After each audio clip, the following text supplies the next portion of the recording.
এই যে আমাদের দেশে 5ই আগস্টের আগে যে সরকার ছিল, তারা এই যে বিভিন্ন জায়গায় যারা মামলার আসামি, বিএনপি করতো, জামাত করতো, তারা যে মামলার আসামি, তারা জীবনে ঘরও ঘুমাই যেত পারছে না। 17টা বছর তারা ঘুমাইলেও বাইরে লোক খেলা করাই লেগছে গাড়াত, তারপরে ঘুমাইছে বাড়ি, সেটা গিয়া খালার ভাই, না হইলে মামুর ভাই, না হইলে জানার ভাই, না হইলে আরেক বেড়ার ভাই। কারণটা কি? কারণ তারা জানে যে কোনো সময় পুলিশ আইসা ধরতে পারলে জেলখানায় ঢুকাই দেবে। তারা ঘুম ক্লিয়ার হয় না, ফাতলা ঘুম, ঠিক কিনা কর? তারা হুতলেও চিন্তা করে কম্মালা ইয়া জানি আবার পুলিশে ধরে ভাই, ঘুমাইলেও হেই ঘুম হয় না, একবারে ফাতলা হালকা। কাছের ফাতাটা পড়লে এবার ভাল দিয়ে উঠে বেরিয়েতে কইছে অন্য কিছু না, ফাতা পড়ছে, আপনি আবার ঘুমাই দেন। এমনি কইরাও তারা ঘুমাইতে পারছে না, আলী এমনি ঘুমায়। এটার নাম হইল ইমান। সুবহানাল্লাহ বলবেন না? এটার নাম হইল বিশ্বাস, এটার নাম হইল বিশ্বাস। সুবহানাল্লাহ কর, জোরে কোন সুবহানাল্লাহ। এবার নবীজি তো ঘর থেকে বের হয়ে গেছে, কাফেরদের চোখের সামনে দিয়ে বাড়িয়েছে। আবু বকর সিদ্দিক নবীর লগে, আবু বকর সিদ্দিকে কয়, ইয়া রাসূলুল্লাহ, এই যে আবু জেহেলের বাড়ির সামনে যে আমরা যাইতে আছি, হেও তো পাহারা দিতে আছে। এখন আবু জেহেলের সামনে দিয়ে যাইতাম লইলে আমরা তো ধরা পড়ন ছাড়া উপায় নাই। নবীজি কয় টেনশন করো না। কই, ইয়া রাসূলুল্লাহ, দাঁড়াই শুধু গাড়া। কই, চিন্তার দরকার নাই। বাড়ির গাড়া দিয়া নবীজি আবু বকর লইয়া যাইতে আছে। পরে আবু জেহেলের মানুষ জিগায়, ও শুনলাম যে আপনারা বাড়ির গাড়া দিয়ে বিলে গেছে, কই আসলে? আমি কি পুরা গাড়াত খেরা, কহেন দিয়া গেছে, টেরও তো পাইছি না। সুবহানাল্লাহ বলতেন না? নবীজি আবার ডাক দিয়া কইছিল, আবু বকর চিন্তা করো না, তুমি মনে করতে আছো আবু জেহেল আপনারে যে খেলাইবো, আল্লাহ আপনার রহমতের চাদর দিয়া ঘুরা রাখছে, এবারে সামনে দিয়ে আমরা যায়াম, এবারে দেখতো না। সুবহানাল্লাহ বলতেন না? হইছেও তাই, হইছেও তাই। উনি হাইটা গেলেন, দেখলেন না। সুবহানাল্লাহ বলবেন না? দেখেন, আমরাও নবীরে ভালোবাসি, তারাও নবীরে ভালোবাসছে। আবু বকর সিদ্দিকরে নিয়া মদিনায় চলে যাবে, গুহার ভিতরে গিয়ে ঢুকছে। গুহার ভিতরে ঢোকার পরে নবীজির খুব তন্দ্রা, ঘুম ঘুম ভাব চলে আসছে। নবীজি আবু বকরকে বলতেছে, আবু বকর একটু বিশ্রাম নেওয়া দরকার, মনে হয় একটু ঘুমিয়ে যাব। আবু বকর বললেন, ইয়া রাসূলুল্লাহ, চিন্তার দরকার নাই, আমি আসন পেতে বসি, আপনি আমার কুলের ভিতরে মাথা রাখেন। সুবহানাল্লাহ বলবেন না? এখন কুলের ভিতরে মাথা রাখা নবীজি যখন বসছে, এই শুইছে, আবু বকর সিদ্দিক তাকাইয়া দেখে ওই গুহাটার ভিতরে চতুর্পাশ দিয়া ছিদ্র, এরকম ছোট ছোট ছিদ্র, আর সবগুলা ছিদ্র দিয়া সাপ মাথা বাইর কইরা সেইরা নবীরে দেখার জন্য এবং এই সাপ সব বের হওয়ার জন্য চেষ্টা করতেছে। আবু বকর সিদ্দিক চিন্তা করলো যে যদি আইসা বের হইয়া আমারে পায়, তাইলে তো আমার সবই শেষ, আমারেও খেয়ে ফেলবে, নবীজিরও ধ্বংসন করবে। আবু বকর সিদ্দিক ওনার মাথায় পাগড়িটা খুলছে, খুললা ছোটো ছোটো করে টুকরা টুকরা বানাইছে সিরা, সবগুলা গর্তের ভিতরে এক টুকরা এক টুকরা এক টুকরা করে কাপড় দিছে।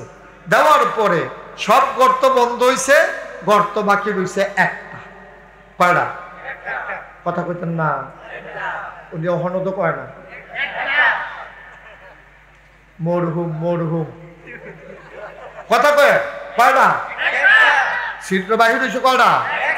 তো ফাগড়ির টুকরা শেষ, ছিদ্র বন্ধ হয়েছে, বাহির হয়েছে কয়টা? আর আবু বকর সিদ্দিক চিন্তা করে, অহন কিতা করো, সব গর্ত যে বন্ধ করলাম, একটা গর্ত যে এখন বাকি রইল, এটারে কি করব? আস্তে কইরা নবীর মাথাটারে এক বা উড়াতের উপরে রাখিয়া উনি ফাউডার সোজা করছে, ওইটা গর্তের বরাবর নিয়া ফাউডারে গর্তের মুখের ভিতরে দিয়া রাখ। সুবহানাল্লাহ পায় না? নবীজি তো ঘুমাইতে আছে। কতক্ষণ পরে আবু বকর সিদ্দিকের গাল বাইয়া বাইয়া টপ টপ করে পানি পড়তে আছে। তা আবু বকর সিদ্দিকের কুলের ভিতরে নবীজির মাথা মুবারক। সুবহানাল্লাহ পায় না?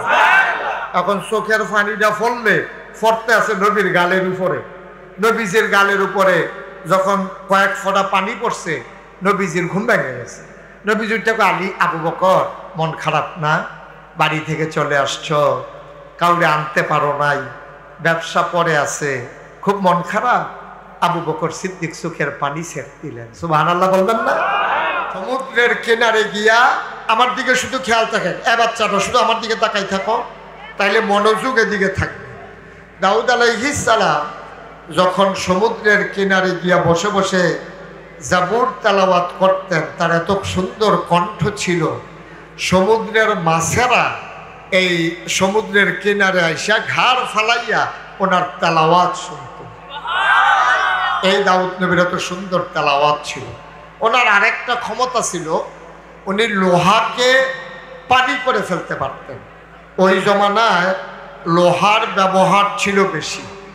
যেই জমানায় যেই জিনিসটার ব্যবহার বেশি, আল্লাহ নবীদেরকে ওই ক্ষমতাটা দিতেন বেশি।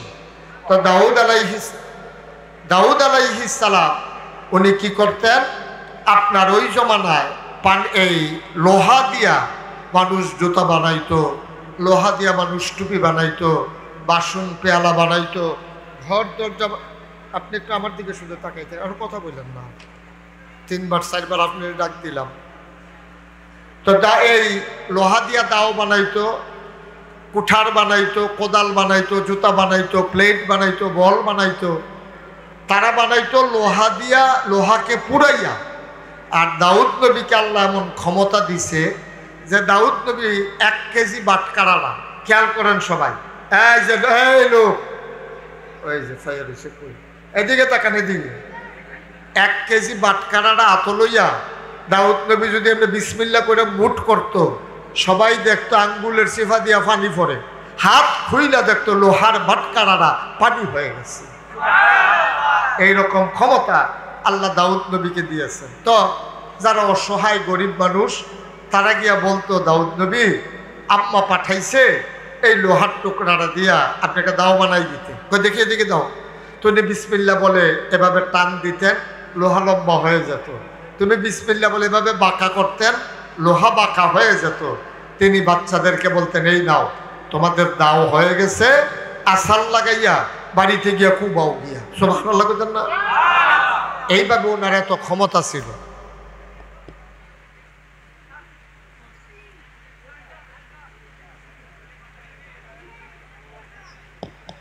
জি, একটু ওরা জেনারেটর দিছ না? ওকে, ভালো হয়েছে। এখন সবাই পড়েন আলহামদুলিল্লাহ।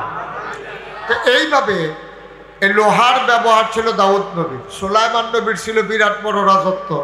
ইউসুফ নবীর ছিল সুন্দর চেহারা। এখন আমার নবীর আল্লাহ কি দিছেন?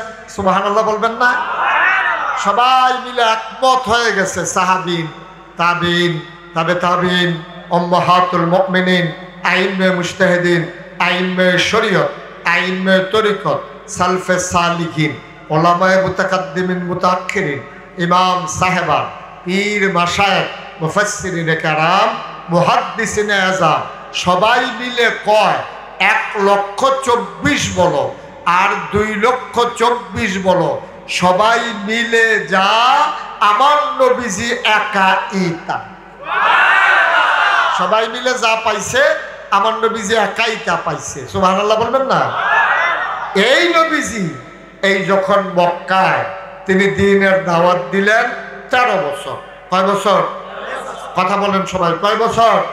একটু সুযোগ দিতে হবে, যেহেতু আল্লাহ বৃষ্টি দিয়েছেন, এর ভিতরে নিশ্চয়ই আল্লাহ কোনো রহমত রেখেছেন। সুতরাং একবারে পিন পতন, আহা,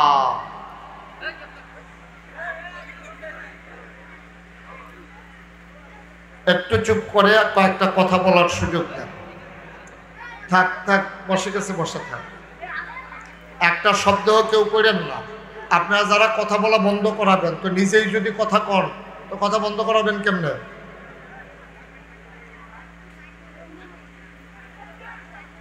সবাই পড়েন আলহামদুলিল্লাহ, জোরে, আরো জোরে। বন্ধুগণ, আল্লাহ তাবারক ওয়া তাআলা এই দুনিয়ার ভিতরে মানুষ করে বানানোর পরে, ইকোটা বন্ধ করে দাও, আমাদেরকে এমনি এমনি ছেড়ে দেন নাই। কোন পথে গেলে জান্নাত, কোন পথে গেলে জাহান্নাম, কোন পথে লাভ আর কোন পথে লোকসান। তোমরা খাওয়া বন্ধ করো। হ্যাঁ ছেলেরা, খাওয়ার জায়গাটা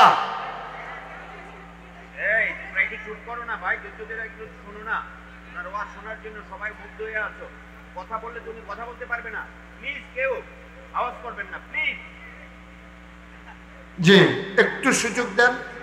আমি লম্বা সময় আপনাদেরকে আটকে রাখবো না, আমি কম সময়ের ভিতরে ইনশাল্লাহ ছেড়ে দেব, যেন আপনাদের কষ্ট না হয়।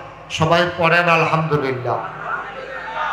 এই এলাকার মানুষ, আমি আরো অনেকবার এসেছি, আমার সোনার ছেলেরা স্বাভাবিকভাবেই তারা ধৈর্য ধরে কথা শুনতে জানে, বেয়াদবি করে না, এটা আমার বিশ্বাস। আমি বলতেছি চুপ থাকার জন্য, চুপ থাকাই লাগবে। বসো, তুমি বসো, বসো। সামনে যারা আসো তারা বসে পড়ো। হ্যাঁ ছেলে, তোমার মোবাইলটা বন্ধ করো। জি, একটু সুযোগ দেন, যেহেতু আপনারা কষ্ট পাচ্ছেন, আমি দেখতে পাচ্ছি। এই বৃষ্টির মাঝেও যেহেতু আবেগ নিয়ে ভালোবাসা নিয়ে এসেছেন, তাইলে এত কষ্ট করে আসলেনই যখন, আমি যদি কথা বলতে না পারি তা আপনার আশাটা তো ফাও গেল, কোনো লাভ তো হইল না। বলেন সুবহানাল্লাহ, জোরে বলেন, আর জোরে বলেন আলহামদুলিল্লাহ, বলেন আল্লাহু আকবার। তো এইভাবে ওয়াজ করবো কেমন আমি?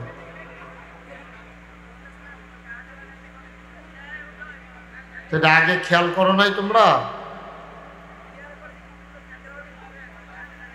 তাই মাইক টান দিলে ওইদিকে লাইট বন্ধ হয়ে যায়, তো আমার গলার উপরে তো অনেক চাপ পড়তেছে, আমি তো আওয়াজ পাচ্ছি না, তো লাভ হবে কি? আহা, তুমি মুখে মুখে এভাবে কথা বলতেছো কেন? তুমি একটার পর একটা কথা কইতে আসো, তোমার দোষ নাই কি নাই, তোমার জিগাইছে এত কথা। মারাত্মক বেয়াদব মাইকম্যান, তুমি চুপ করে থাকো। পড়েন আলহামদুলিল্লাহ। বন্ধুগণ, একটু খেয়াল, একটু সুযোগ দেন। আল্লাহ তাবারক ওয়া তাআলা এই দুনিয়ার ভিতরে মানুষ করে পাঠানোর পরে, আপনার কিছুতে একটু শর্ত হবে তো ভাই, কি শুরু করলেন আপনারা? বুঝলাম না কিছু। বসো, সব জায়গায় তিরিশ মধ্যে কি শুরু হয়েছে বুঝলাম। এই যে একটা ছেলেও বসে না, দাঁড়িয়ে রয়েছে সব।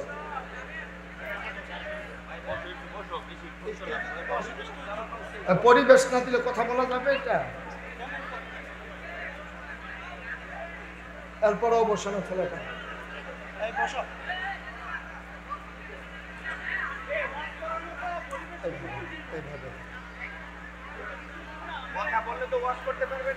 আমি তো একটা মিনিটের জন্য চুপ পাইলাম না, কই কথা আর কি করবো বলেন? বৃষ্টির কারণে। হ্যাঁ, এটা আপনাদের দোষ না, এটা বৃষ্টি না হলে সবাই বসে যেতে পারতো। এখন আপনারা যদি কথা বলেন তো বৃষ্টির পানি তো আর কম পড়বে না, বরঞ্চ এদিকে ওই যে ছেলেটা কথা বলতেছে, এই যে আপনার পেছনে, এই যে হলুদ গেঞ্জি, এখনো কথা বললো সে। আপনারা নিজেরা তাকাই রয়েছেন, একজনও বলেন না যে কথা বলা যাবে না। কেমনে মাহফিল করা যাবে? একটু সুযোগ তো আমাকে দিতে হবে ভাই। সবাই পড়েন আলহামদুলিল্লাহ। আমরা কেউ কথা বলবো না ইনশাআল্লাহ। সবাই পড়েন ইনশাআল্লাহ। সবাই আমরা কোরআনে ঢোকার আগে মারদুদ শয়তান থেকে ফানাহ চাই, যিনি রহমান যিনি রাহিম, তার নামে চলেন শুরু করি। সবাই পড়েন আউযু বিল্লাহি মিনাশ শাইতানির রাজিম। বিসমিল্লাহির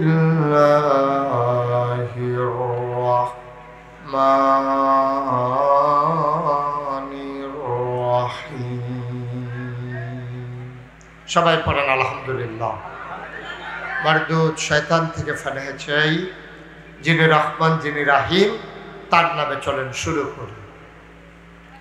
আমার আল্লাহ রাব্বুল আলামিন এই দুনিয়ার ভিতরে মানুষ করে পাঠানোর পরে এমনি এমনি আমাদেরকে ছেড়ে দেন নাই।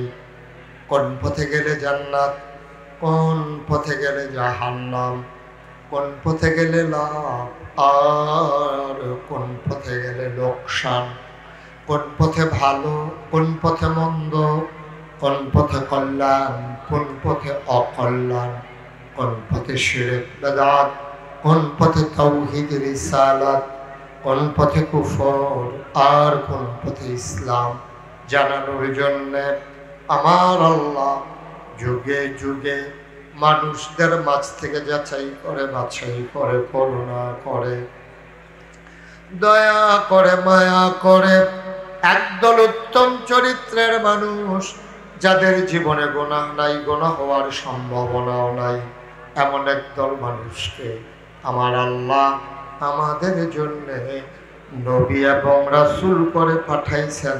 বলেন সুবহানাল্লাহ। সবাই বলেন সুবহানাল্লাহ।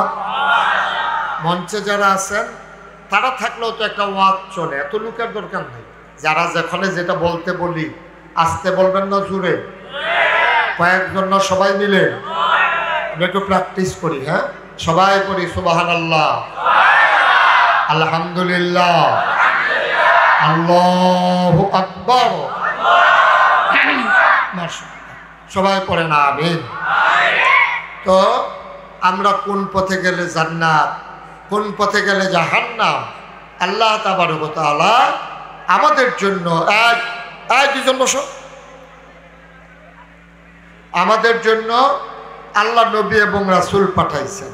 এক একজন নবীকে আল্লাহ এক একটা নেয়ামত দিয়েছেন। বলেন সুবহানাল্লাহ। আদামু সফিউল্লাহ, নূহ আদমের সানি, ইব্রাহিম খলিলুল্লাহ, ইসমাইল জাবিউল্লাহ, মূসা কালিমুল্লাহ, ঈসা রূহুল্লাহ। এইভাবে দাউদ নবীর দিলেন সুন্দর কণ্ঠ। সুবহানাল্লাহ বলবেন না? দাউদ আলাইহিস সালাম যখন কোথাও কোনো মসজিদের ভিতরে বসে জাবুর তেলাওয়াত করতেন, আমাদের ধর্মীয় কিতাবের নাম হইল কোরআন। আমাদের যে জীবন বিধান, আমাদের যেই কিতাব তার নাম হইল কোরআন। আর দাউদ নবীর কাছে যে কিতাব পাঠানো হয়েছে তার নাম হইল জাবুর। বলেন সুবহানাল্লাহ। এই দাউদ আলাইহিস সালাম কোন মসজিদের ভিতরে বসে, খুব খেয়াল করেন, খুব খেয়াল, মসজিদের ভিতরে বসে দাউদ নবী যখন জাবুর তেলাওয়াত করতেন তখন সবাই তাকাইয়া দেখত যে মসজিদের উপরে কতগুলো পাখি ডানা মেলে দাঁড়িয়ে আছে। সুবহানাল্লাহ বলবেন না? সবাই চিন্তা করতো, কিরে মসজিদের উপরে এইভাবে এই পাখি দাঁড়িয়ে আছে কেন? সবাই মসজিদের ভিতরে গিয়ে দেখত যে হযরত দাউদ নবী জাবুর তেলাওয়াত করতেছেন আর পাখিরা ওই মসজিদের ভিতরে থেমে তার তেলাওয়াত শুনতেছে। আরো জোরে কোন সুবহানাল্লাহ। আহা,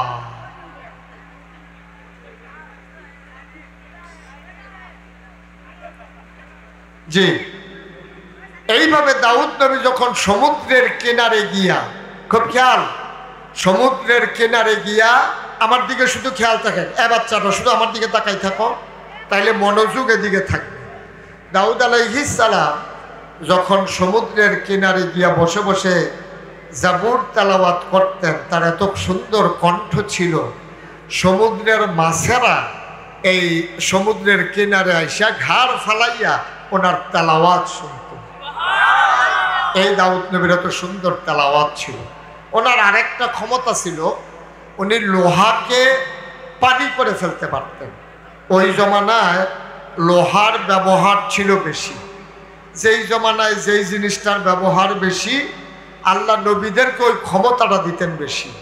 তো দাউদ আলাইহিস সালাম উনি কি করতেন, আপনার ওই জমানায় এই লোহা দিয়া মানুষ জুতা বানাইতো, লোহা দিয়া মানুষ টুপি বানাইতো, বাসন পেয়ালা বানাইতো, ঘর দরজা। আপনি একটু আমার দিকে শুধু তাকাইতে, আর কথা বললেন না, 3বার 4বার আপনি ডাক দিলাম। তো এই লোহা দিয়া দাও বানাইতো, কুঠার বানাইতো, কোদাল বানাইতো, জুতা বানাইতো, প্লেট বানাইতো, বল বানাইতো।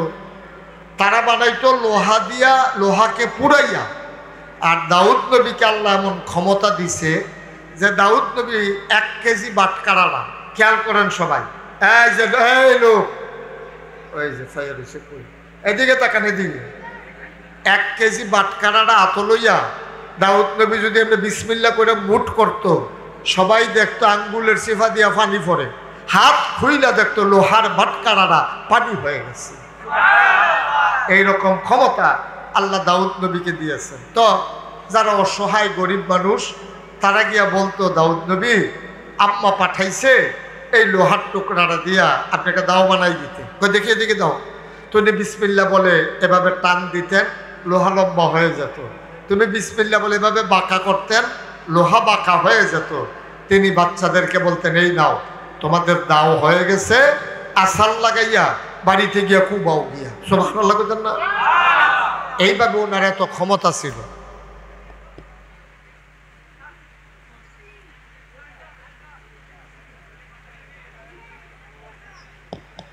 জি, একটু ওরা জেনারেটর দিছ না? ওকে, ভালো হয়েছে। এখন সবাই পড়েন আলহামদুলিল্লাহ।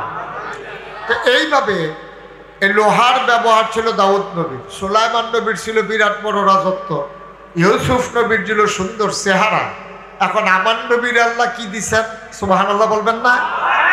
সবাই মিলে একমত হয়ে গেছে, সাহাবিন, তাবিন, তাবে তাবিন, উম্মাহাতুল মুমিনিন, আইম্মে মুজতাহিদিন, আইম্মে শরীয়ত, আইম্মে তরিকত, সালফে সালিকিন, উলামায়ে মুতাকাদ্দিমিন মুতাআখিরিন, ইমাম সাহেবান, পীর মাশায়েখ, মুফাসসিরিনে কেরাম, মুহাদ্দিসিনে আযম, সবাই মিলে কয় 1,24,000 বলো আর 2,24,000 বলো, সবাই মিলে যা আমার নবীজি একা ইতা, সবাই মিলে যা পাইছে আমার নবীজি একাই তা পাইছে। সুবহানাল্লাহ বলবেন না? এই নবীজি এই যখন মক্কায় তিনি দ্বীনের দাওয়াত দিলেন 13 বছর। কয় বছর? কথা বলেন সবাই, কয় বছর? 13 বছর। 13 বছর দ্বীনের দাওয়াত দেওয়ার পরে নবীর উপরে এমন কোনো এই অত্যাচার নাই যেটা নবীর উপরে করা হয় নাই। তো তারা সবাই মিল্লা 13 বছর যখন হয়ে গেল, নবী দ্বীনের দাওয়াত দিতে আছে, দাওয়াত দিতে আছে। এর ভিতর দিয়া কাফেররা তৎকালীন জামানায় একটা ঘর ছিল, এটারে বলতো দারুন নাদওয়া, তৎকালীন সংসদ। সবাই মিল্লা মিটিং বইছে যে মোহাম্মদ, সবাই পড়েন সাল্লাল্লাহু, নবীর নাম শুনলে কি পড়তে হয়? 2-1 না 12 2-1 দিন না প্রতিদিন, 2-1 সপ্তাহ না প্রতি সপ্তাহ, 2-1 মাস না 12 মাস, 2-1 বছর না সারা জীবন আমরা পড়ব সাল্লাল্লাহু আলাইহি ওয়াসাল্লাম।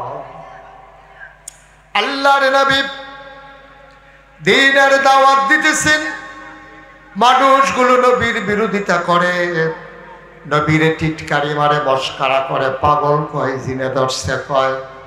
কোনোভাবেই যখন নবীকে ফেরানো গেল না, আবার সব কাফেরেরা মিল্লা ওই তৎকালীন সংসদ দারুন নাদওয়ায় মিটিং বসে গেল। এখন নবীরে কি করা? কেউ বলে নবীকে একটা ঘরের ভিতরে আটকে রাখো, কেউ বলে সবাই মিলে আরো টিটকারি মারো, কেউ বলে সবাই মিলে চলো আরো মারি। নানান পরামর্শ হলো। এমন সময় ঘরটার ভেতরে একজন লোক ঢুকলো, দাড়িগুলো তার লম্বা, চুলগুলো তার সাদা, লম্বা পাঞ্জাবি পরে ঢুকলো। এসে বলতেছে, ভাই আমি জানতে চাই তোমরা মুহাম্মদের ব্যাপারে কি সিদ্ধান্ত নিয়েছো? এক একজন এক এক কথা কয়। বুড়া মানুষটা কেউ মানুষটারে চিনে না, মানুষটাও কারো মত সমর্থন করে না।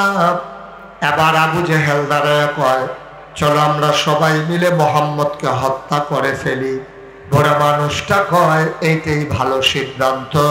মুফাসসিরিনে কেরাম কয় যে এই মানুষটারে কেউ চিনল না, মক্কার ঘরে বসে বসে বুদ্ধি দিতেছে, ওই মানুষটা কেউ না, শয়তান মানুষের সুরত ধরে সেখানে হাজির হয়েছে। তখন ঘুমিয়ে জিবরাইল এসে নবীকে সালাম দিলেন। সবাই পড়েন আমার সাথে, আসসালাতু ওয়াসসালামু আলাইকা ইয়া রাসূলুল্লাহ, আসসালাতু ওয়াসসালামু আলাইকা ইয়া হাবিবাল্লাহ, আসসালাতু ওয়াসসালামু আলাইকা ইয়া রাহমাতাল লিল আলামিন। এমন করে যখন নবীকে সালাম দিলেন, নবী বললেন ওয়ালাইকুম আসসালাম। কি ব্যাপার? আল্লাহ জানিয়ে দিয়েছেন, কাফেররা সিদ্ধান্ত নিয়েছে আপনাকে মেরে ফেলবে, আপনি তাড়াতাড়ি মক্কা ছেড়ে মদিনায় চলে যান। আল্লাহ নবী আদরের সাহাবা, নবীর আপন চাচাতো ভাই আবু তালেব, আলী ইবনে আবি তালেব, আবু তালেবের ছোট্ট ছেলে আলীকে ডাক দেয়া কয়, আলী রে, ও আলী, তোমার কাছে আমার সমস্ত সম্পদগুলো আমানত। মানুষ যে আমার কাছে আমানত রাখতো, টাকা পয়সা রাখতো, এইগুলা সব তোমার কাছে আমানত। তুমি চাদর গায়ে দিয়ে ঘুমাইয়া থাকো, আমি চলে যাই এই মক্কা ছেড়ে।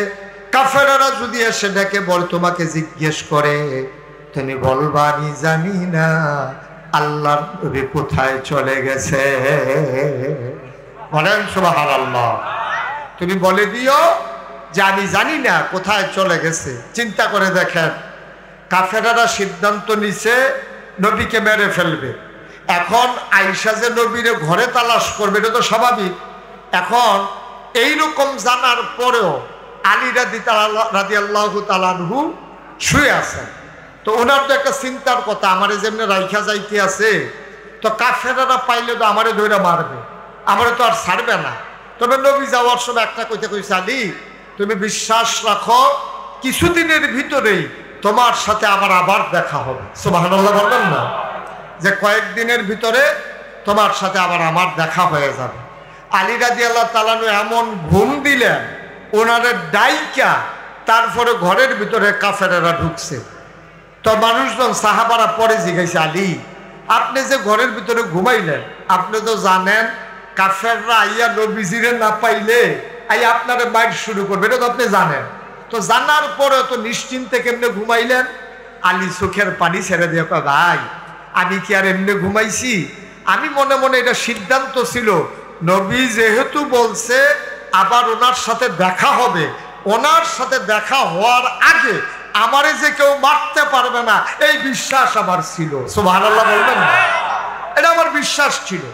কারণ নবীজি কইছে কিছুদিন পরে দেখা হইব, আর আগে আমার বাইরে ফেলবে, এটা আমি বিশ্বাস করি না। এই জন্য আমি নিশ্চিন্তে নাক ডাক্কা আমি ঘুমাইতে আছি। সুবহানাল্লাহ বলবেন না। এই যে আমাদের দেশে 5ই আগস্টের আগে যে সরকার ছিল, তারা এই যে বিভিন্ন জায়গায় যারা মামলার আসামি, বিএনপি করতো, জামাত করতো, তারা যে মামলার আসামি, তারা জীবনে ঘরও ঘুমাই যেতে পারছে না। 17টা বছর তারা ঘুমাইলেও বাইরে লোক খেলা করাই লেগছে গাড়াত, তারপরে ঘুমাইছে বাড়ি, সেটা গিয়া খালার ভাই, না হইলে মামুর ভাই, না হইলে জানার ভাই, না হইলে আরেক বেড়ার ভাই। কারণটা কি? কারণ তারা জানে যে কোনো সময় পুলিশ আইসা ধরতে পারলে জেলখানায় ঢুকাই দেবে।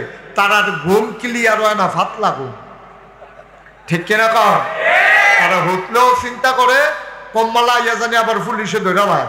ঘুমাইলেও হেই ঘুম হয় না, একবারে ফাতলা হালকা। কাছের ফাতাটা পড়লে এবার ভাল দিয়ে উঠে বেরিয়েতে কইছে অন্য কিছু না, ফাতা পড়ছে, আপনি আবার ঘুমাইতেন। এমনি কইরাও তারা ঘুমাইতে পারছে না। আলী এমনি ঘুমায়, এটার নাম হইল ইমান। সুবহানাল্লাহ বলবেন না? এটার নাম হইল বিশ্বাস, এটার নাম হইল বিশ্বাস। সুবহানাল্লাহ কর, জোরে কোন সুবহানাল্লাহ। এবার নবীজি তো ঘর থেকে বের হয়ে গেছে, কাফেরদের চোখের সামনে দিয়ে বার হইছে। আবু বকর সিদ্দিক নবীর লগে, আবু বকর সিদ্দিকে কয়, ইয়া রাসূলুল্লাহ, এই যে আবু জেহেলের বাড়ির সামনে দিয়ে আমরা যাইতে আছি, হেও তো পাহারা দিতে আছে। এখন আবু জেহেলের সামনে দিয়ে যাইতাম লইলে আমরা তো ধরা পড়ন ছাড়া উপায় নাই। নবীজি কয়, টেনশন করো না।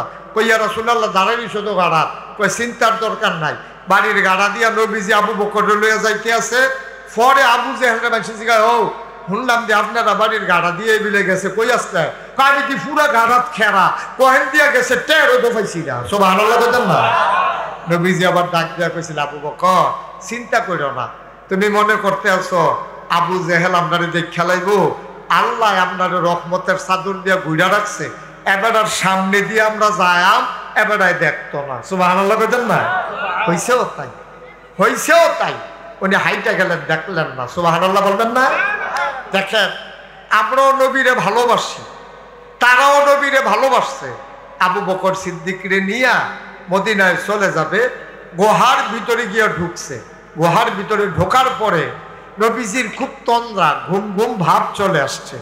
নবীজি আবু বকরকে বলতেছে, আবু বকর একটু বিশ্রাম নেওয়া দরকার, মনে হয় একটু ঘুমিয়ে যাব। আবু বকর বললেন, ইয়া রাসূলুল্লাহ, চিন্তার দরকার নাই, আমি আসন পেতে বসি, আপনি আমার কুলের ভিতরে মাথা রাখেন। সুবহানাল্লাহ বলবেন না?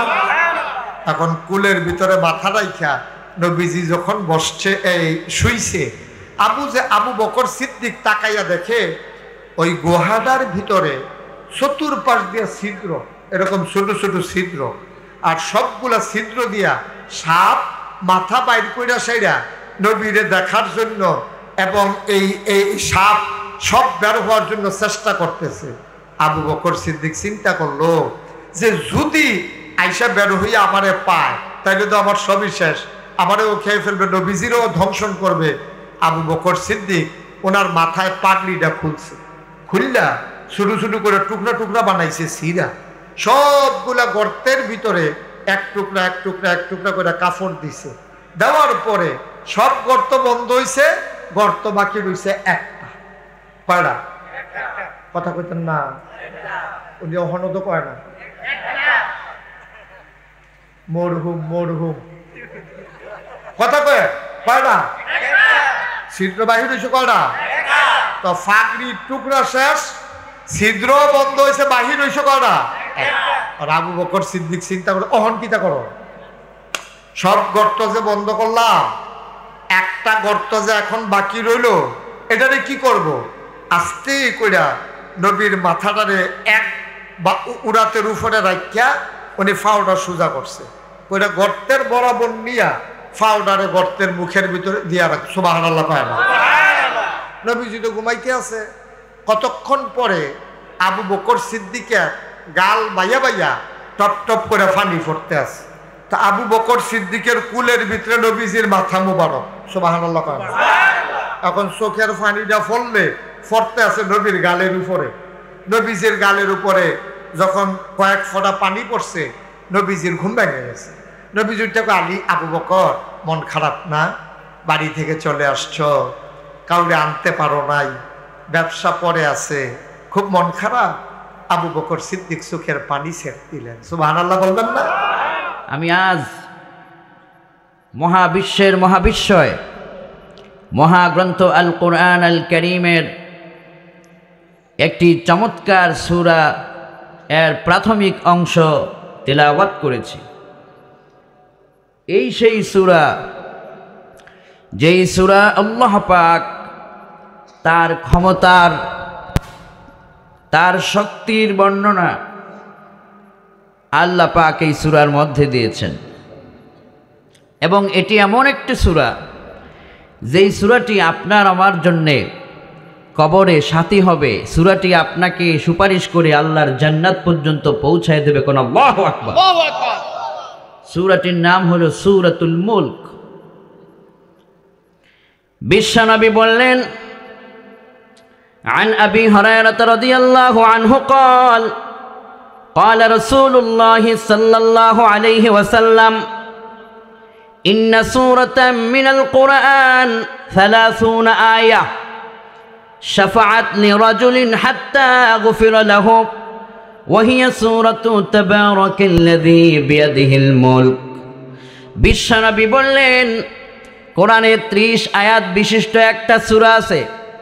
এই সূরাটা যদি কেউ তেলাওয়াত করে, এই সূরাটিকে যদি কেউ পড়ে, তাহলে মরার পরে তাদের গুনাহগুলোকে মাফ করে দিবেন যিনি, তিনি কে? নবীজি আরো বললেন, হিয়াল মানিআতু হিয়াল মুনজিয়াতু তুনজিহি মিন আযাবিল কবর। এটি এমন একটি সূরা, কবরে যখন মানুষকে রাখা হবে ভয়ঙ্কর আযাব থেকে, এই সূরা আযাব থেকে পাটকারীকে বাঁচায়া জান্নাতের দিকে রওনা করায় দিতে পারবে। কোন সুবহানাল্লাহ।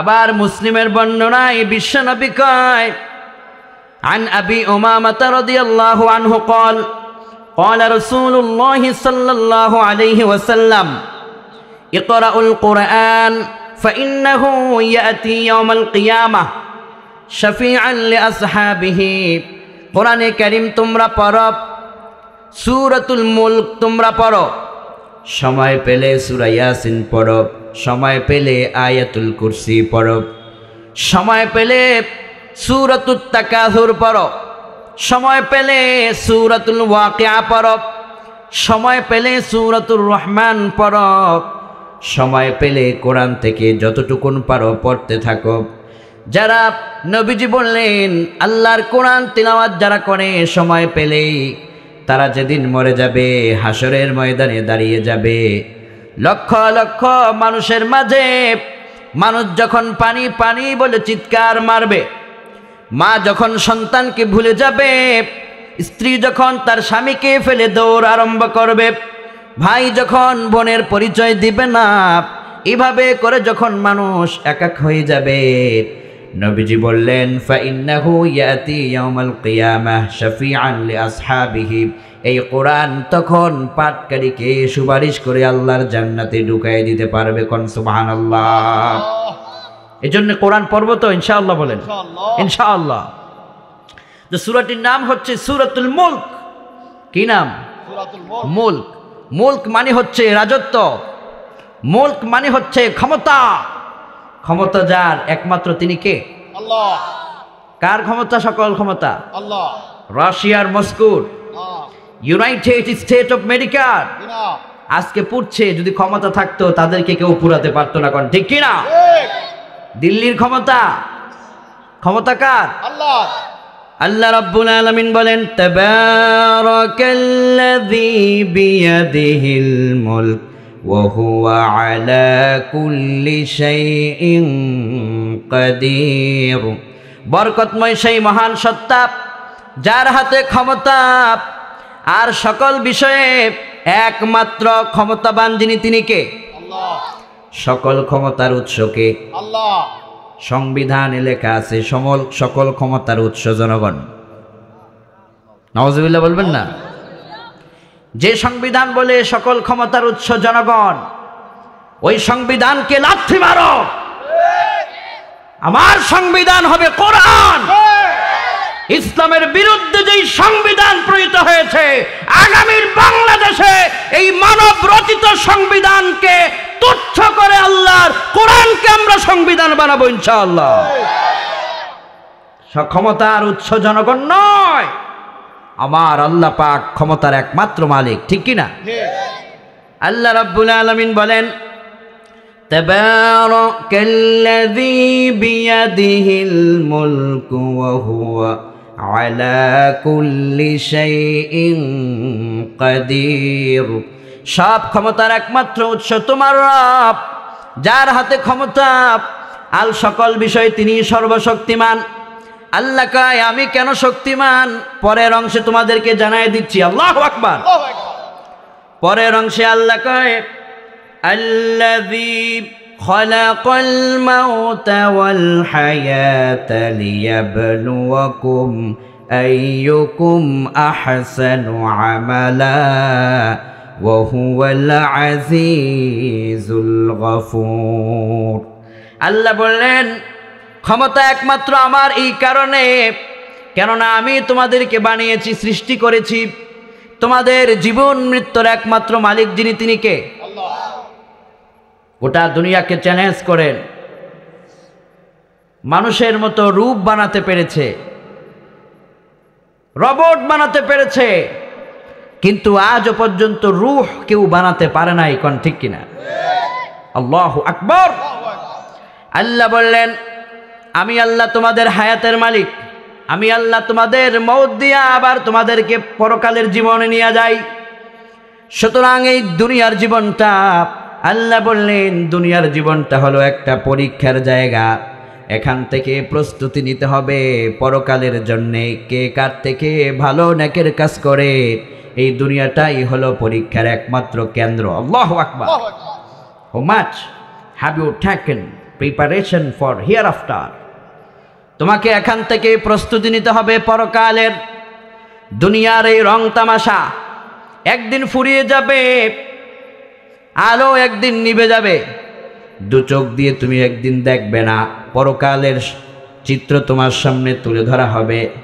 সুতরাং আল্লাহ বললেন, আল্লাযী খালাকাল মাউতা ওয়াল হায়াতা লিয়াবলুয়াকুম আইয়ুকুম আহসানু আমালা। আমি তোমাদেরকে সৃষ্টি করেছি একমাত্র কারণ হলো পরীক্ষা করার জন্য। তোমাদের মধ্য থেকে কে কার থেকে বেশি নেক আমল করে এটা পরীক্ষা করব। যুবকদের ভিতরে কে কার থেকে বেশি নেকের কাজ করে আল্লাহ পরীক্ষা করবেন। সংসারের ভিতরে 5 জন সদস্য, এই 5 জনের ভিতরে কে বেশি নেক আমল করে আল্লাহ পরীক্ষা করবেন। সমাজের ভিতরে 12,000 মানুষ বসবাস করে, 50,000 মানুষ বসবাস করে, একটা ইউনিয়নের ভিতরে হাজার হাজার মানুষের বসবাস। এই হাজারো মানুষের ভিতরে কে কার থেকে নেকের কাজে উত্তম, আল্লাহ পাক এটা পরীক্ষা করার জন্য আমাদেরকে বানিয়েছেন। এমনিতেই আমাদের কাউকে ছেড়ে দেন নাই, ঠিক কিনা কন? কিছু করতে হবে পরকালের জন্য।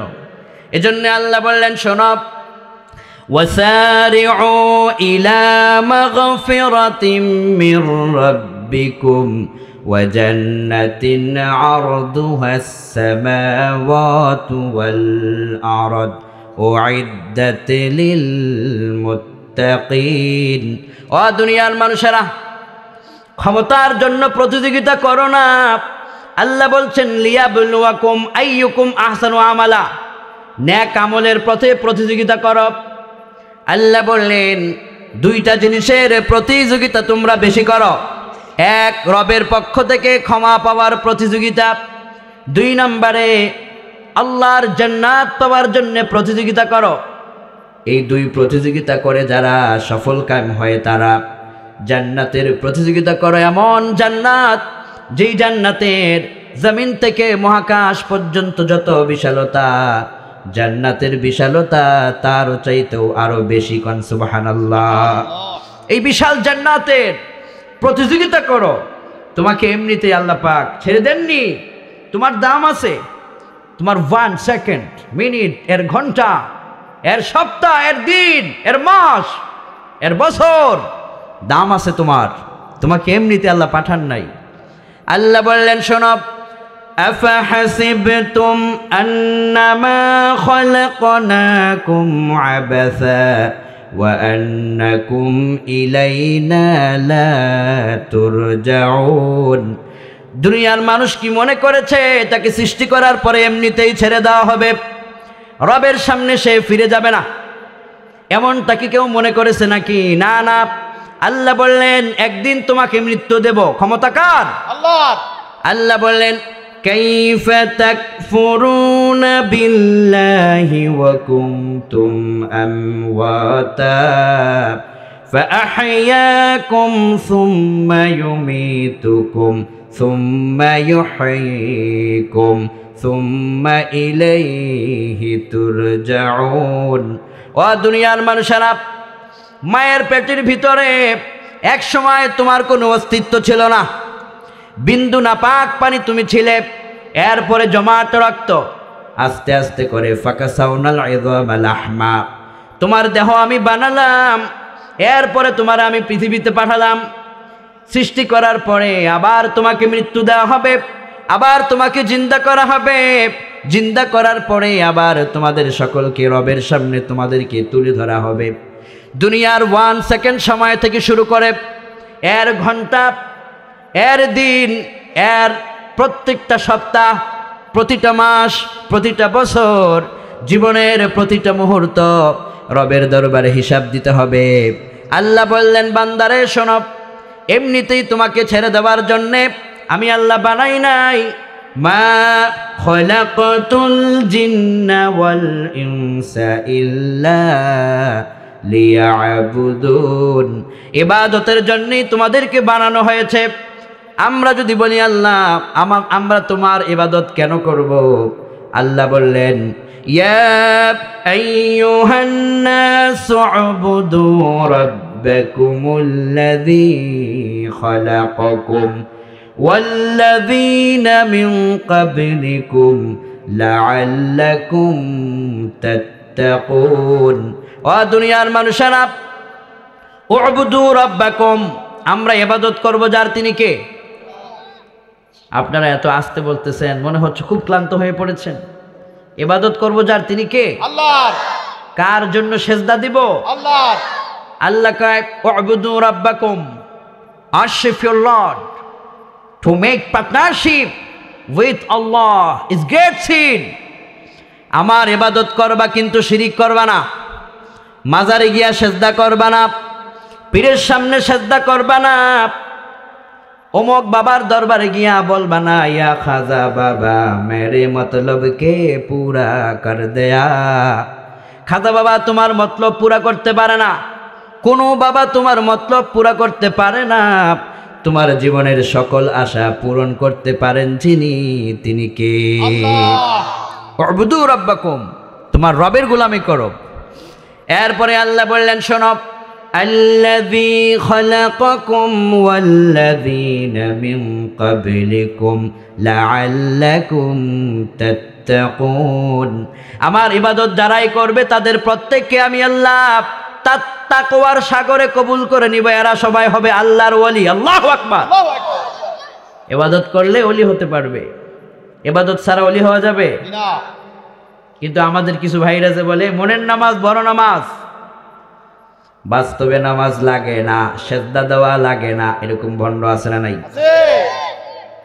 মাজারে সেজদা নেয় মান্নত নেয় আগরবাতি মোমবাতি জ্বালায়া চুল বড় বড় রেখে সেখানে নারী পুরুষ নাচানাচি করে এরকম ভণ্ড আছে না নাই ওদেরকে জানিয়ে দাও যেই পীর নামাজ পড়ে না যেই পীর মানুষের সেজদা নেয় এটা পীরের দরবার নয় এটা জাহান্নামের দরবার ইসলামী রাষ্ট্র প্রতিষ্ঠা হলে সকল মাজারের সেজদাকে আইন করে নিষিদ্ধ করা হবে মাজারের সেজদা নয় সেজদা হবে আমার আল্লাহর জন্য উবুদু রাব্বাকুম আমাকে সেজদা করো আমি তোমাকে বানিয়েছি তোমার বিপদে আমি সাহায্য করি তুমি ক্ষুধার্ত থাকলে আমি খাওয়াই তোমাকে অক্সিজেন আমি সরবরাহ করি পৃথিবীর কেউ তোমার পিছনে এত দয়া করতে পারে না সকল দয়ার একমাত্র মালিক যিনি তিনি কে এজন্য আল্লাহ বললেন বান্দারে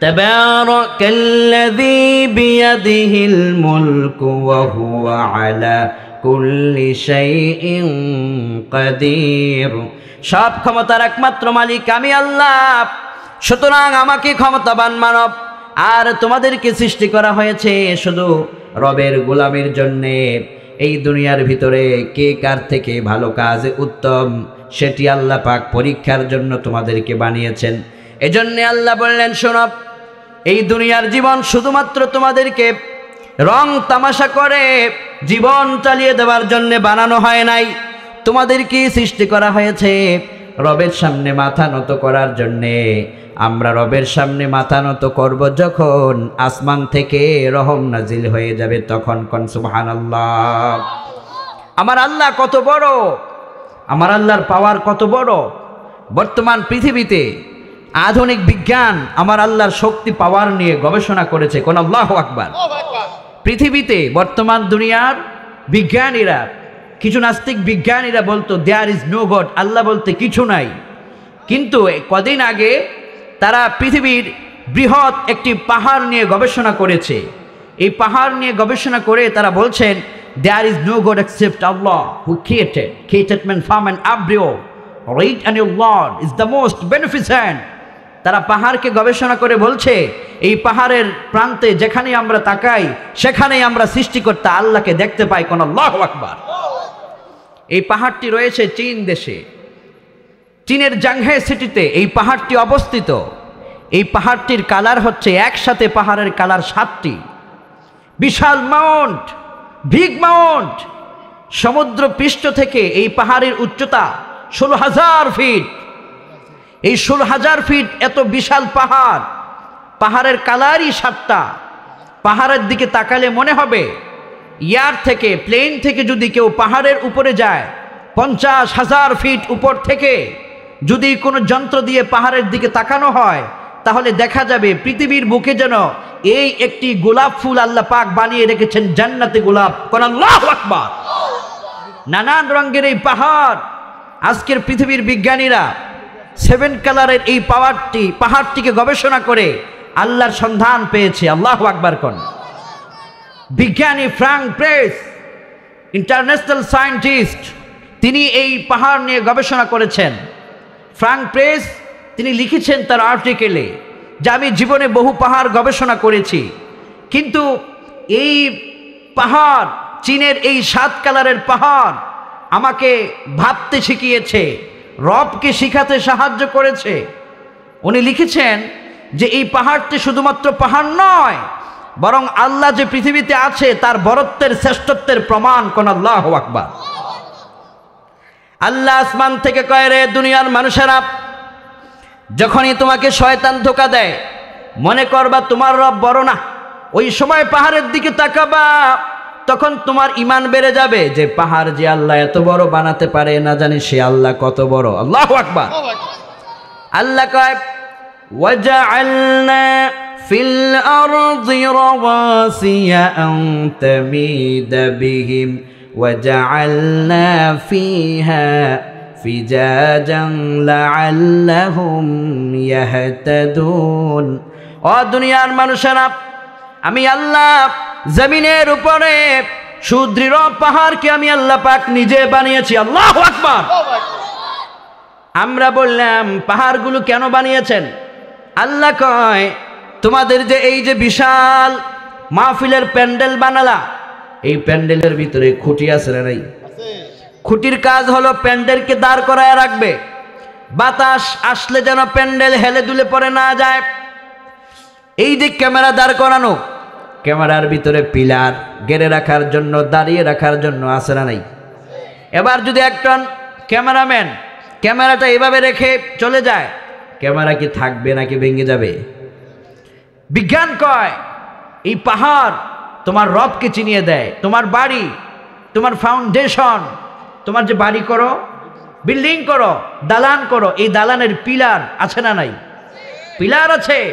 পিলারটা কেন দেওয়া হয়? যেন বিল্ডিং হেলে দুলে পড়ে না যায়। পৃথিবীরও একটা পিলার আছে। আল্লাহু আকবার।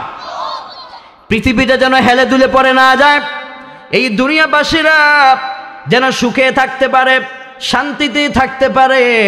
আল্লাহ বললেন, ওয়াজআলনা ফিল আরদি রাওয়াসিয়া আন তামিদা বিহিম ওয়াজআলনা ফিহা ফিজাজান সুবুলাল লাআল্লাহুম ইয়াহতাদুন। আমি আল্লাহ পাক পাহাড়কে তোমাদের পিলার যেমনে ঘর হেলে দুলে না পড়ার জন্য বানাও, পিলার যেভাবে তোমাদের ঘরগুলোকে সুন্দরভাবে স্থির করে দাঁড় করিয়ে রাখে, গোটা দুনিয়া যেন হেলে দুলে পড়ে না যায়, পেরেক স্বরূপ আমি আল্লাহ পাহাড়কে তোমাদের জন্য নিয়ামত স্বরূপ বানিয়ে দিয়েছি। কোন সুবহানাল্লাহ। পাহাড় রবের বরত্ব শিখায়, আল্লাহ যে আছেন এটা শিখায়। বিজ্ঞান বলছে পাহাড় শুধু পাহাড় নয়, এটা হচ্ছে পৃথিবীর জন্য বিগ অক্সিজেন। অক্সিজেন ছাড়া কি মানুষ বাঁচতে পারে নাকি? আল্লাহু আকবার। বর্তমান পৃথিবীতে একদিন যদি আপনাকে বাঁচতে হয় তাহলে 550 লিটার অক্সিজেন লাগবে। এই 550 লিটার অক্সিজেনের মূল্য হচ্ছে $800, যার 1 বছরের মূল্য 29 কোটি টাকা। আল্লাহু আকবার। অক্সিজেন ছাড়া যেমন মানুষ বাঁচতে পারে না, বিজ্ঞান গবেষণা করে প্রমাণ করেছে পাহাড় ছাড়া পৃথিবী টিকতে পারে না, পরিবেশ থাকতে পারে না। আল্লাহু আকবার। বিজ্ঞানী ফ্রাঙ্ক প্রেস তিনি গবেষণা করে লিখেছেন এই পাহাড়ের মধ্যে আল্লাহ পাক একটা লেয়ার লিখেছেন। বিশাল উঁচু পাহাড়, পাহাড়ের মধ্যে এক ধরনের লেয়ার আল্লাহ পাক সেট করেছেন।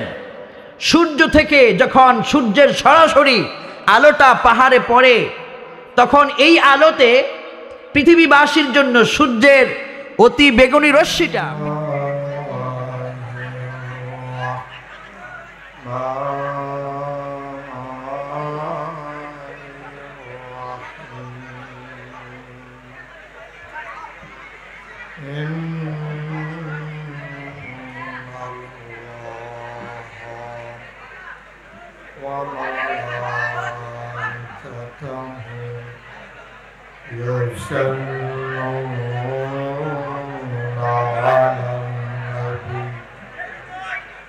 يا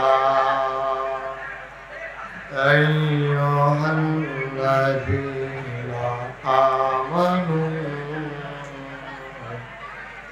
صلوا عليه وسلموا تسليما اللهم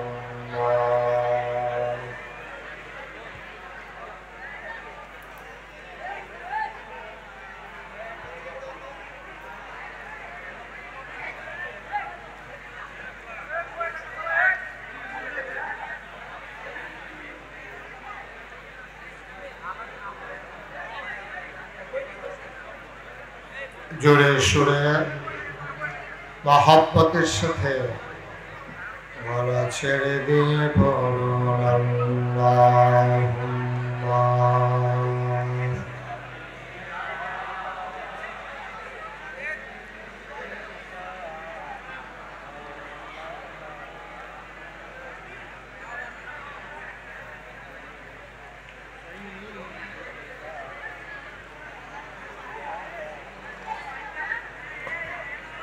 জোরে জোরে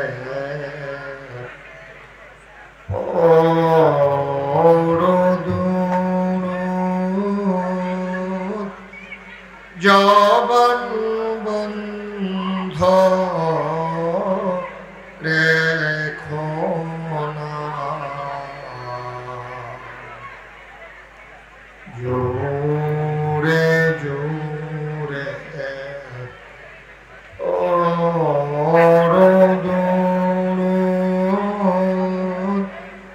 জবান বন্ধ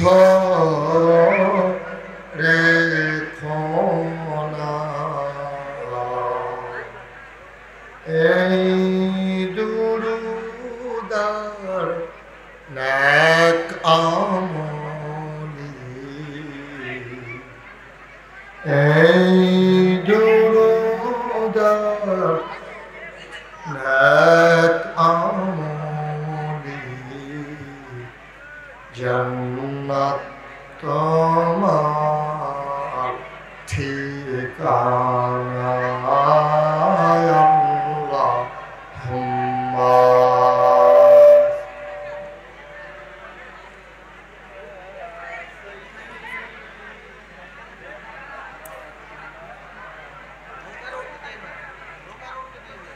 وعلى آل سيدنا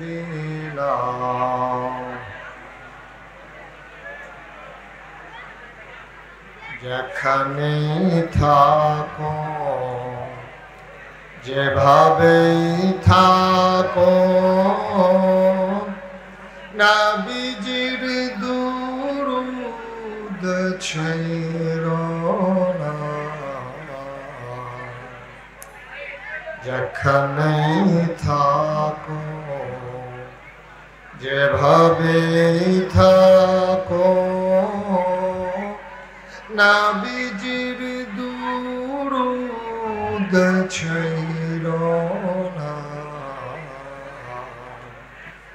নবীজির দরুদ না ছাড়িলে নবীজির দরুদ না ছাড়িলে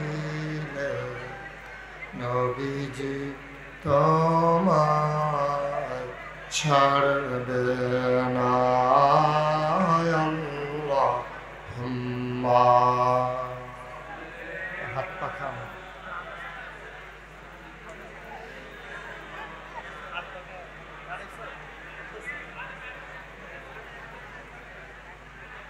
وعلى آل سيدنا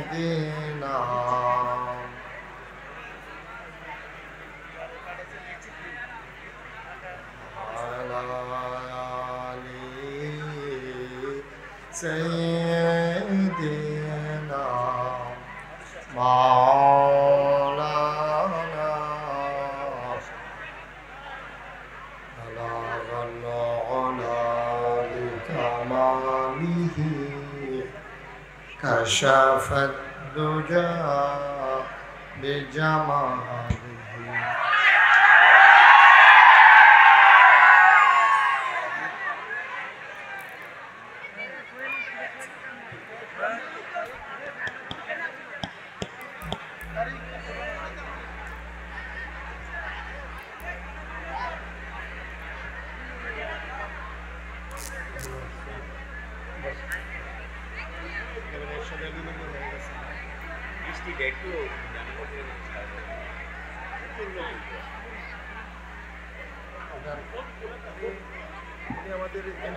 সাবেক এমপি সাহেবের ভাই, উনি আমাদের সভাপতি, ওনার আফন ভাই। আপনার নাম কি? আব্দুল রাজ্জাক। শিশু বয়স্ক দেখা যায় যে গান্ধী শিশু।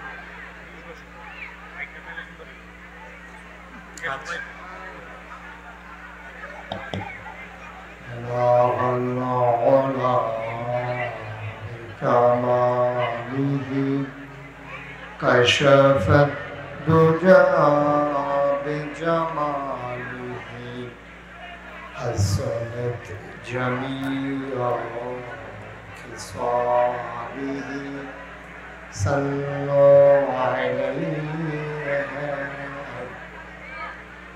قدرت کی تماشا ہے مدینہ کی گلی میں جنت کی نمونہ ہے مدینہ کی گلی میں بلغ العلا بکمالہ کشف الدجى بجماله حسنت جميع خصاله صلوا عليه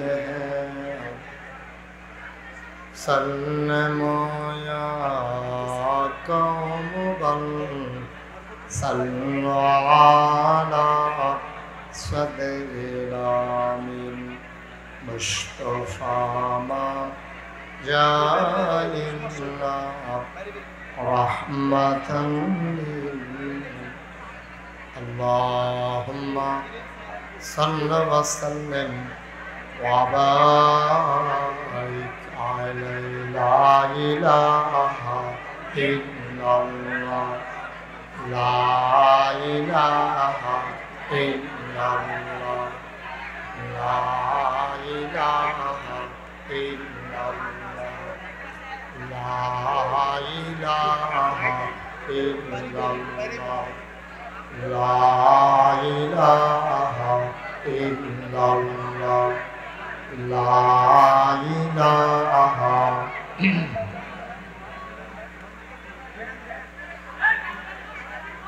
পেছনটা খালি করে গরম লাগতেছে তো لا إله إلا الله لا إله إلا الله لا إله إلا الله محمد رسول الله صلى الله عليه وسلم اللهم صل وسلم وبارك عليه সবাই পড়ি আলহামদুলিল্লাহ জোরে পড়ি আলহামদুলিল্লাহ আল্লাহ তাবারক ওয়া তাআলার দরবারে আমরা লাখ কোটি শুকরিয়া জ্ঞাপন করছি যিনি আমাদেরকে ঐতিহ্যবাহী ঐতিহ্যধন্য বাহের চর তাহফিজুল কোরআন ওয়াস সুন্নাহ দিনিয়া হাফিজিয়া মাদ্রাসা ও ইয়াতিমখানার উদ্যোগে আজ 2রা অক্টোবর রোজ বুধবার বরকতময় দিন শেষে অন্ধকারের চাদর যদি ঢেকে দিয়েছেন বৃষ্টির রিমঝিম বরিশন ধারা আজকের মাহফিলে যখন সব কিছু লণ্ডভণ্ড করে দিয়েছে, যিনি আমাদেরকে আসার বসার কিছু কথা শোনার সুযোগ করে দিলেন, বা আবুদের শিখানো কালেমা দিয়ে চিৎকার করে সবাই পড়ি আলহামদুলিল্লাহ। জনাব সাহেবে সদর, আজকের এই মাহফিলের জনাব সভাপতি, সাবেক সংসদ সদস্য ব্রাহ্মণবাড়িয়া ৬, মেজর অবসরপ্রাপ্ত MA খালেক PSC, আজকের সভাপতি জনাব আলহাজ মোহাম্মদ আব্দুর রাজ্জাক শিশুমি, বিশেষ অতিথিবৃন্দ, বিশেষ ওয়াইজ বৃন্দ, আজকে যিনি আমাদেরকে টেনে টেনে হাজির করে দিয়েছেন হজরত মৌলানা আজিজুর রহমান হানাফি সাহেব, উপস্থিত এই এলাকার দিনদার আশিকিন মুহিব্বিন, সবার প্রতি আমার আবারও আন্তরিক সশ্রদ্ধ সালাম। আসসালামু আলাইকুম ওয়া রাহমাতুল্লাহি ওয়া বারাকাতুহু। আপনারা যদি একটু চুপ করেন তাহলে কথা বলা যাবে, আর নাইলে কথা বলার কোনো পরিবেশ এখন নাই, কারণ আমার কথা তো আপনারা কেউ শুনতেছেন না। এই বাচ্চারা, তুমি এখানে দাঁড়াই দাঁড়াই কথা বলতেছ,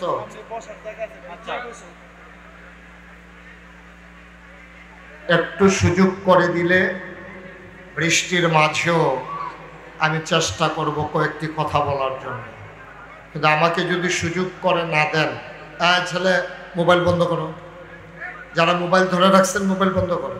ইউটিউবে হাজার হাজার ওয়াজ আছে, আপনাদের হাতের জন্য পেছনের লোক দেখতে পাচ্ছেন, আপনি বুঝতে পারতেছেন? আপনারা কথা বলতেছেন কেন?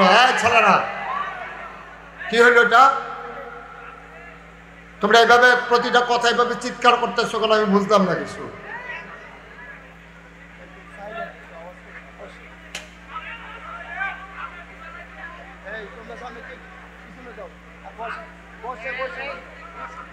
এখানে বসো, সামনে বাসের ভিতরে যারা আছো সবাই বসো।